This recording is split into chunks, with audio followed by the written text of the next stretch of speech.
All right, here, this next fight's hardcore fans' dream fight, and it's Joe Lauzon against Clay Guida. And, I'm really surprised these guys haven't fought yet in their careers. They both came in the UFC in 2006, and, they're two of the greatest of all time, man. They really are in that 155, 145-pound division as well for Clay Guida, but mostly in 155, I would say.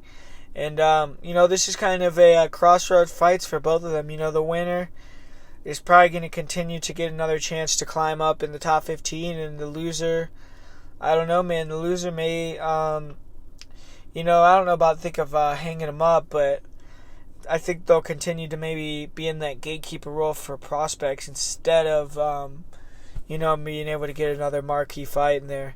So this is an important fight for both guys, and everyone knows Joe Lauzon comes out and he comes for the finish. That's why he has so many fight of the night bonuses. He really goes for it on the feet. He never has became a great striker in his career, even though he's had a long and illustrious career. He's never became the greatest striker. He still shells up when you throw shots at him, and I think that's a big detriment.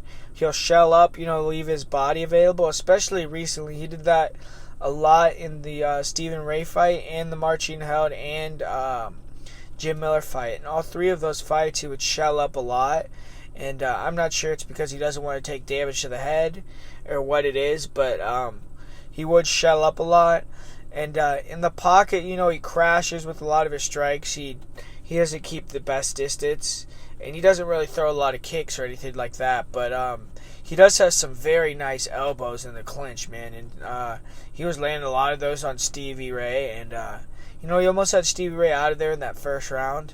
And everyone knows that Joe Lauzon's extremely dangerous on the ground, especially on top. He jumps on submissions. He'll attack with triangle arm bars, triangle kimuras, a lot of things. He really is pretty solid off his back as well. But he has shown, that people can get on top of him, control him off of his back, and he struggles with that. He struggled with it against Marcin Held especially. And he tends to gas out after that first round. He goes real hard for the finish, and he'll gas himself out. And, I think that's what's going to be happening here. I think he's either going to get that first round finish, or Clay Guida is going to be able to, put that grind on him in the second and third round and get a decision. But Clay Guida is a guy who's, always a perpetual movement on the feet, moving around everywhere, bouncing around, and He's gotten a lot better with his defense over the years, especially since he went to Team Alpha Male. He's now moving in with good shots off of fake takedowns. He'll fake the takedown, come up with the overhand right, come up with the left hand. He does a lot of things with his left hand. He'll throw a nice left hook, nice left jab.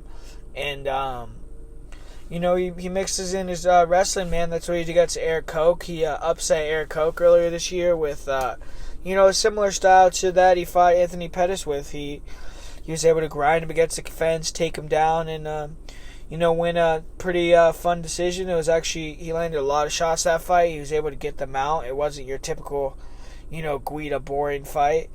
But, I think Clay Guida's, has incredible cardio. He's had it for his whole career. He's, the cardio king, according to Justin Buchholz. So that's what I think is going to prevail today, man. I think Clay Guida is going to be able to handle that first round. He's not going to get submitted. He's not going to get knocked out. And he's going to be able to grind those next two rounds and win a clear-cut decision.